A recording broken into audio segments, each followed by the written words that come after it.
In November of 2011, I had gone in for an annual exam to be told that I had a mass on my right ovary. When I was 26 years old, I was diagnosed with stage 1 colon cancer. So I was diagnosed with Ewing sarcoma, that's bone marrow cancer, and at the time it was so long ago they didn't have stages. After putting it off for 8 years, at my first colonoscopy, I was diagnosed with colorectal cancer. I was told at that time my cancer was inoperable, incurable, terminal.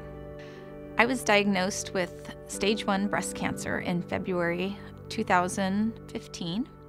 I was in between my junior and senior year of college at the time, and I had been suffering from extreme stomach pain and other symptoms of severe anemia for a long time. I had gone to see a oncologist to do surgery to be diagnosed with stage 3C ovarian cancer at 31 years old. Instead of finding Crohn's disease or ulcerative colitis like they expected, they found a cancerous tumor. When I was diagnosed, this overwhelming sense of defeat came over me. After the initial shock of the diagnosis wears off, you immediately switch into that survivor mode. I was diagnosed in October of 2015 and began my treatments in November. Radiation, chemotherapy, surgery in February. Being a single mom of a 3-year-old, a nurse for a profession, my life was turned upside down. You don't know at that point whether you're going to live or die. You don't know necessarily how aggressive the cancer is. In February of 2016, 4 years later, I'm reoccurring. As much of a heartache it is to get it and to have to go through it because of people like the American Cancer Society, Providence of Portland, all my friends, all my family, I got through it and became a much better person because of it. Shortly after, I had a surgery to remove it.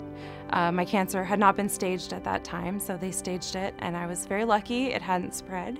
I had a good pathology report. Now I'm finishing treatment and expect to have my final surgery in July. Because of my self-advocacy, the gift of excellent medical care, my wonderful support system, I'm here today in remission. My hope for the future in the battle against cancer, long term, would be a world without cancer, obviously. But short term, I hope that people across the United States have access to care. My hope is for the future is that we find a cure for cancer and no other families have to be burdened with this. This year, I will celebrate 30 years as a cancer survivor. I can't thank you enough for all the efforts that you make, all the funds that you make, and your involvement with the American Cancer Society. My hope for the future is those 3 little words, "You have cancer, won't be so scary."